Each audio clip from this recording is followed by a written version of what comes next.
अध्याय कितना है अपना ये 6। कितना है 6। अध्याय 6 में है रेखा एवं कोण। इसके बाद हम प्रश्नावली जो पढ़ेंगे, प्रश्नावली 6.1। लेकिन उसके पहले पूरा बेस जान लेते हैं कि इसका बेस क्या है। ठीक है, पहले जान लो रेखा क्या है। पहले नंबर 1 में रेखा, लाइन क्या होती है। ऐसी दूरी जो दोनों दिशा में क्या करती है, अनंत दूरी तय करती है। ऐसी दूरी जो दोनों दिशा में अनंत दूरी करती है, जिसकी केवल लंबाई होती है। क्या होती है, लंबाई होती है, चौड़ाई नहीं होती इसमें। जिसकी केवल लंबाई होती है, चौड़ाई नहीं होती है, और दोनों दिशाओं में अनंत दूरी तय करती है। यानी कि ये यहाँ कहाँ तक जाएगी, अनंत दूरी तय करेगी। और इधर भी कहाँ कितना तय करेगी, अनंत दूरी तय करेगी। समझ में आया? उसे ही क्या कहते हैं, रेखा कहते हैं। दूसरा चलते हैं रेखाखंड। खंड यानी बेटा क्या होता है, भाग। क्या होता है, भाग। रेखा का भाग, रेखाखंड यानी रेखा का एक भाग। यानी यहाँ हमने क्या किया, एक रेखा खींच दी और यहाँ पे हमने 2 निश्चित बिंदु दे दिए। ठीक, नाम दे दिए ए बी।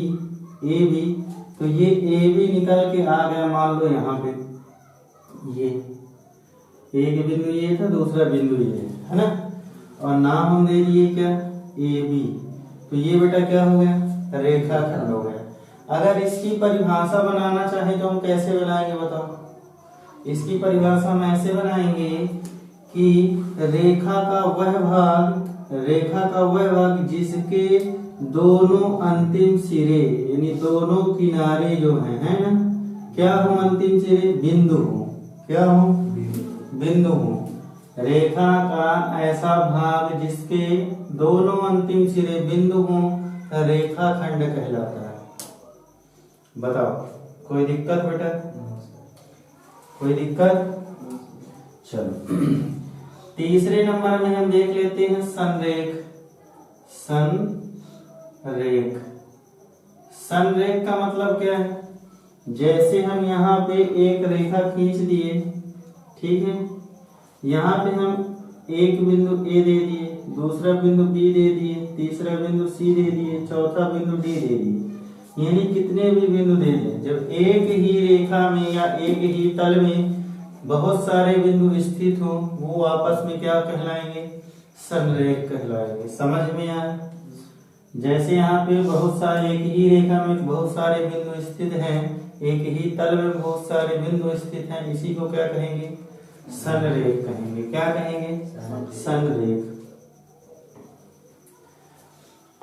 अब देखो चौथे नंबर में चलते हैं, संगामी रेखाएं। संगामी रेखाएं क्या होती हैं, मान लो एक बिंदु है, एक बिंदु से हम कई सारे ऐसे रेखाएं क्या किए, निकाल दिए, ठीक है। तो इन्हें ही क्या कहते हैं, संगामी कहते हैं। मान लो ए है, बी है, सी है, यानी एक ही बिंदु से जब कई सारी, मतलब एक ही बिंदु से कई सारी रेखाएं जब क्या हो जाए, निकल जाए, तो उन्हें क्या कहते हैं, संगामी रेखाएं। यहाँ तक आया समझ में?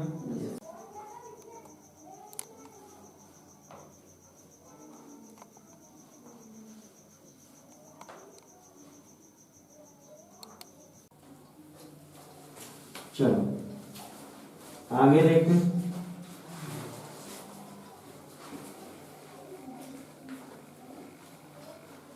अब आगे हम देख लेते हैं किरण।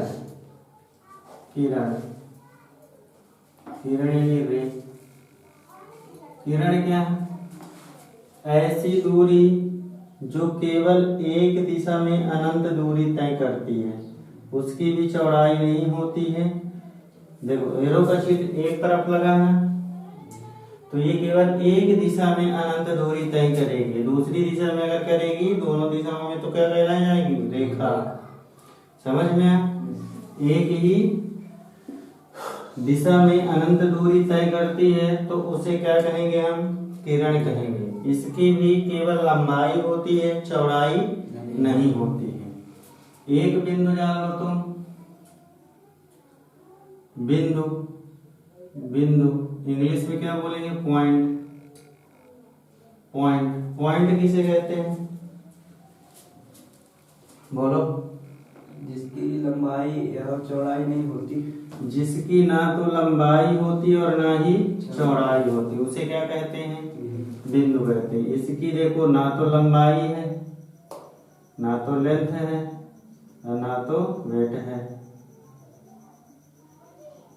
लंबाई और चौड़ाई कुछ भी नहीं होती। समझ में है? वो क्या कहलाएगा? बिंदु कहलाएगा। फिर आगे चलते हैं। आगे चलते हैं हम समांतर रेखाएं। समांतर रेखाएं, पैरेलल लाइंस। चलो किसे कहेंगे? समांतर को बेटा अगर हम तोड़ना चाहें तो तोड़ेंगे समान प्लस अंतर प्लस रेखाएं। मतलब ऐसी रेखाएं जिनके बीच का जो अंतर यानी कि जो गैप होगा वो क्या हो? समान हो, वो क्या कहलाएंगे? समांतर रेखाएं। मान लो हमने यहाँ पे एक रेखा खींची, यहाँ पे हमने दूसरी रेखा खींची, खींच ले। अब जो यहाँ पे इसके और इसके बीच का जो गैप है, यहाँ से यहाँ तक का गैप है, इसका नाम ए बी दे दो, इसका नाम पी क्यू दे दो। ठीक है? तो यहाँ से यहाँ तक का जो गैप है वो क्या कहलाएगा बेटा? गैप तो क्या है? समान है। क्या है? अंतर जो है, अंतर यानी गैप समान है। किनके बीच? रेखाओं के बीच। तो इन्हें क्या कहेंगे? समांतर रेखा है। ठीक है? इसको क्या लिख देंगे? ए बी समांतर है किसके? पी क्यू के। समझ में आया?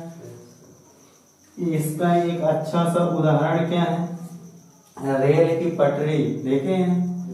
वो एकदम समान ऐसे ही रहती है, समान अंतर में रहती है कि नहीं रहती? बताओ।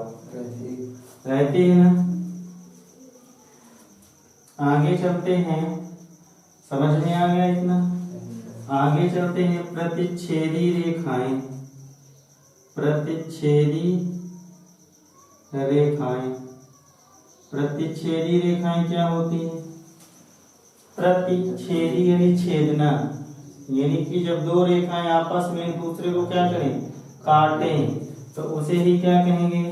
प्रतिच्छेदी रेखाएं। मान लो एक रेखा ये निकली, दूसरी रेखा ये निकली, ये दोनों यहाँ पे क्या कर दिए? आपस में काट दिए, इसका नाम ओ दे दिए। ठीक है? तो ये जो दोनों रेखाएं हैं, ये दोनों रेखाएं ये क्या कहला जाएंगी?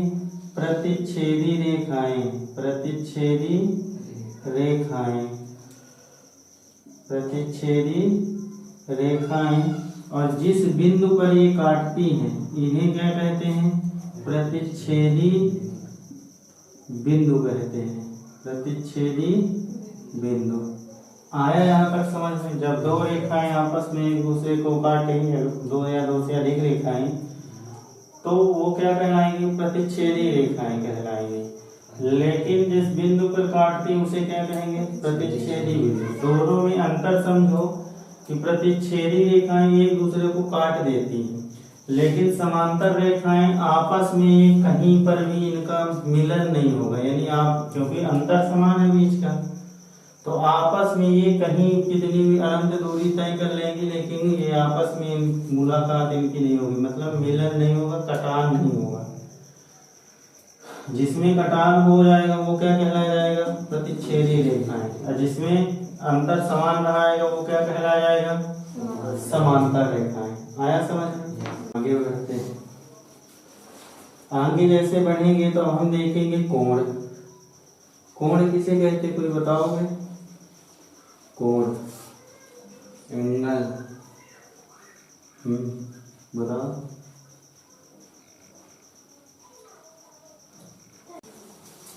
चलो, कोण यानी एंगल, एंगल। चलो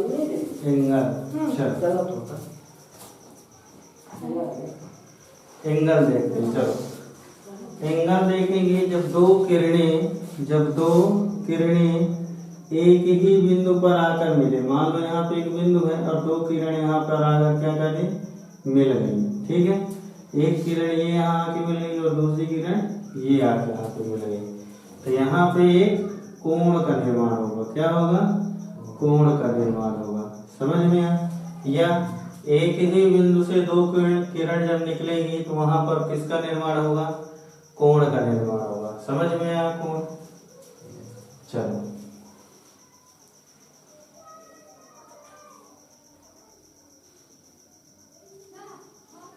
अब देखते हैं कोण के जो प्रकार होंगे वो देख लेते हैं थोड़ा सा। एक होता है क्या, इसको मैं थोड़ा सा छोटा बना देता हूँ। ठीक है, थोड़ा छोटा कर देता हूँ, क्या है कि दिक्कत आएगी चित्र बनाने। कोण के प्रकार में देख लेते हैं हम। एक होता है समकोण। समकोण क्या होता है, समकोण। अब समकोण कैसा होता है, जब एक रेखा पर दूसरी रेखा क्या हो, लंब हो, तो यहाँ पर जो निर्माण होगा वो कितने डिग्री का होगा, 90 डिग्री का। और इसे ही क्या कहते हैं, समकोण। क्या कहते हैं, समकोण।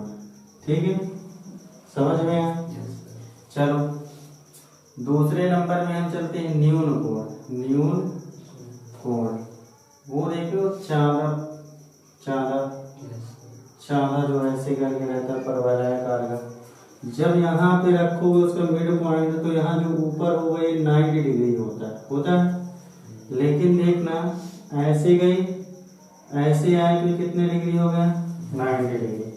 और जैसे ही हम झुका दिए इसको ऐसे कम कर दिए, तो यहाँ पर जो कोण बनेगा वो 90 डिग्री से क्या होगा, कम होगा। और इसे क्या कहेंगे, न्यून कोण। क्या कहेंगे, न्यून कोण। तो यहाँ पर 90 डिग्री के कोण को क्या कहते हैं, समकोण। क्या कहते हैं, इसको जो है वो 0 डिग्री से 90 डिग्री के बीच के कोण को क्या कहेंगे, न्यून कोण। क्या कहेंगे, न्यून कोण। ठीक है, कोई दिक्कत? अगले में चलते हैं। अगला एक होता है अधिक कोण। अधिक कोण, अधिक कोण को क्या कैसे बनाएंगे, इसको देखो। यहाँ पे हमने एक रेखा खींची, दूसरी रेखा यहाँ पे हमने दूसरी रेखा ऐसे खींची, तो 90 डिग्री हुआ। अब क्या होता है कि ये जो है ना, ये जो चांदा में है ये ऐसे बढ़ जाता है, मतलब 90 डिग्री से ऐसे हो जाएगा। ठीक है, तो यहाँ पे जो कोण बना वो 90 डिग्री से अधिक बन रहा है, तो इस कोण को हम क्या कहेंगे, अधिक कोण। क्या कहेंगे, अधिक कोण। ठीक, अधिक कोण कहेंगे। यानी कि 90 डिग्री से 180 डिग्री के बीच के कोण को क्या कहते हैं, अधिक कोण। क्या कहते हैं, अधिक कोण। कोई दिक्कत?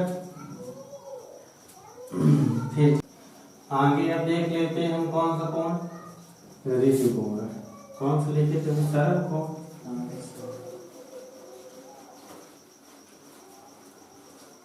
चलो सरल कोण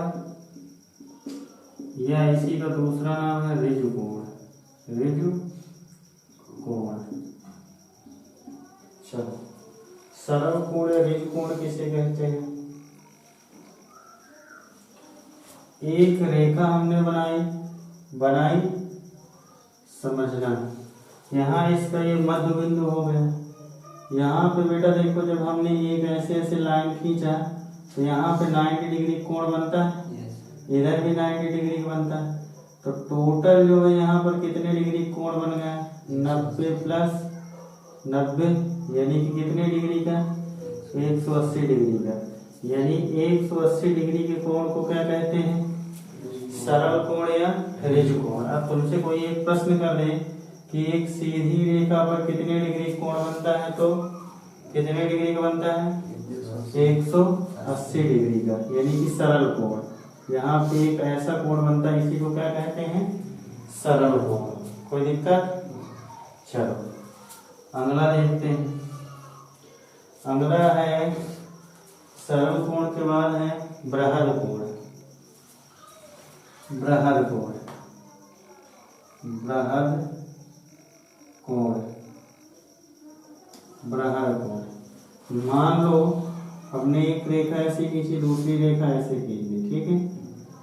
तो यहाँ पर जो ये कोण बनेगा, ठीक, ये कितना होगा? यहाँ देखो, ये क्या हुआ? 90 डिग्री था। यहाँ से ये 90 डिग्री हुआ और यहाँ से क्या होगा? ये अधिक हो गया, यानी कि, और इसको हमने सीधा कर दिया, कर दिया। देखो ये लाइनें हो खींचे, बस समझाने के लिए बता रहे, है ना? 90 इधर हुआ, 90 इधर, और ये क्या हो गया? 90 गुना 180 हो गया, और ये क्या हो गया? 180 से अधिक होगा। मान लो ये पूरा मिला देते तो 360 डिग्री का हो जाता, हो जाता। तो यानी कि ये 180 से बताओ, 180 से अधिक हो गया ना, यानी 180 से अधिक है और 360 डिग्री से कम है ना? तो 180 से 360 डिग्री के बीच के कोण को क्या कहते हैं? बृहद कोण कहते हैं। क्या कहते हैं? बृहद कोण। अब आगे चलते हैं। एक होता है पूर्ण कोण। पूर्ण कोण, पूर्ण कोण का मतलब क्या होता है? एक रेखा हमने खींचा तो यहाँ पे कितने डिग्री कोण बना? 90 डिग्री, इधर भी 90 डिग्री। तो यहाँ से लेके यहाँ तक पूरा कोण है कितने डिग्री कहलाएगा? 360 डिग्री का। या कि यहाँ पे ऐसे कर लाइन खींच दो तो यहाँ भी एक डाल दो लंब, तो यहाँ भी 90 डिग्री बना, यहाँ भी बना, और यहाँ भी बना, और यहाँ भी। ये चार कोण 90 डिग्री बताए, बन रहे हैं। तो इसको क्या कहेंगे हम? पूर्ण कोण कहेंगे। क्या कहेंगे? पूर्ण कोण। ठीक है, लिख लो। चलो ये कोण हो गए। अब आगे देखते हैं कौन कौन से कोण आएंगे। चलो अब देखते हैं हम क्या? पूरक कोण। पूरक कोण, पूरक कोण किसे कहेंगे? मान लो यहां से हमने एक रेखा खींची और एक लंब डाल दिए, ठीक, तो यहाँ पे कितने डिग्री कोण बना? 90 डिग्री का। तो पूरक कोण का मतलब ये है कि मान लो एक कोण हमने ये दे दिया, दूसरा कोण हमने इसका नाम ए दे दिए, इसका नाम बी दे दिए। तो यानी कि जब दो कोणों का योग, जब दोनों कोणों का योग कितने डिग्री हो? 90 डिग्री, यानी ए प्लस बी बराबर कितने डिग्री हो? 90 डिग्री। इसी को क्या कहते हैं? पूरक कोण कहते हैं। समझ में आया? जब दो कोणों का योग 90 डिग्री हो तो उसे पूरक कोण कहते हैं। इसी से लगा हुआ दूसरा कोण है समपूरक कोण। समपूरक कोण, समपूरक कोण किसे कहते हैं? हमने एक रेखा खींच ली, यहाँ पे एक बिंदु हो गया, मान लो ये कोण बन गया, ठीक, यहाँ पे एक हमने ये कोण बना दिया, एक ये कोण बन गया, दूसरा कोण ये बना, मान लो इसका नाम हमने x दे दिया, इसका नाम y दे दिया, ठीक है।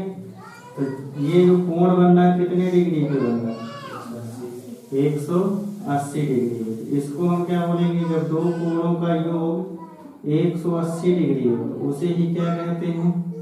समपूरक कोण कहते हैं। क्या कहते हैं? समपूरक कोण। समझ में आया यहाँ तक? चलो चलो आगे चलते हैं।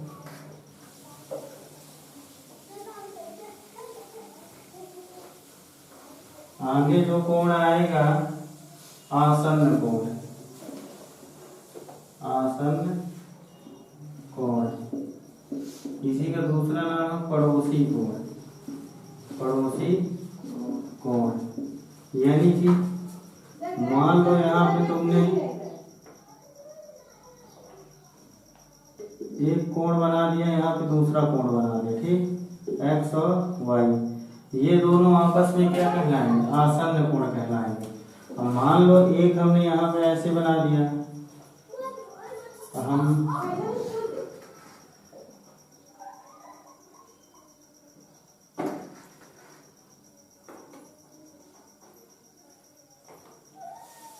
यहाँ पे हमने एक कोण दी थी, या एक यहाँ पे एक यहाँ पे, ए बी सी। क्या ए का आसन्न कोण सी होगा? नहीं होगा। ये एक दूसरे के पड़ोसी नहीं है, नहीं है। इसका पड़ोसी क्या है? बी। तो ए और बी क्या होंगे? आसन्न कोण होंगे, लेकिन ए का सी नहीं होगा, बी का सी हो सकता है। समझ में आया? आगे चलते हैं। आगे है शीर्षाभिमुख कोण। शीर्षाभिमुख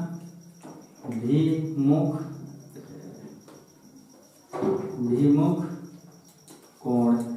शीर्षाभिमुख कोण का मतलब क्या होता है? मान लो दो रेखाएं प्रतिच्छेदी रेखाएं अभी लास्ट में पढ़े हैं ना, काट दिए, तो शीर्ष यानी सिर होता है, मुख यानी मुंह, यानी इनका मुख जब एक दूसरे की तरफ हो तो ये क्या कहलाएंगे आपस में? शीर्षाभिमुख। ठीक है, मान लो ये यक्ष है, ये भी कितना होगा? यक्ष। यानी शीर्षाभिमुख कोण आपस में क्या होते हैं? बराबर होते हैं। मान लो ये वाला y है, तो ये वाला भी कितना होगा? y होगा। और ये दोनों का मुख देखो, मुख एक दूसरे की तरफ किए हुए हैं, इसका भी मुख एक दूसरे की तरफ है ना, तो ये आपस में क्या कहला जाएंगे? शीर्षाभिमुख कोण। शीर्षाभिमुख कोण जो होते हैं वो क्या होते हैं? बराबर होते हैं। अगला चलते हैं रैखिक युग्म। रैखिक युग्म। चलो, रैखिक युग्म में क्या होता है? हमने एक रेखा खींच ली, इसमें चाहे कितने भी कोण तुम बना दो, ठीक। यहाँ पे मान लो एक कोण ये बना, दूसरा ये बना, तीसरा ये, चौथा ये, हमने दे दिया ए बी सी डी, दे दिया ना। तो जब एक रेखा पर कितने भी कोण बने उनका योग कितना होना चाहिए? 180 डिग्री। तो वो क्या कहलाया जाएगा? रैखिक युग्म कोण। या रैखिक युग्म ही कहते हैं उसको। समझ में आया? तो ये तुम्हारा बेसिक 6.1 का इतना। ठीक, अब चलते हैं प्रश्नावली में। कॉपी लो।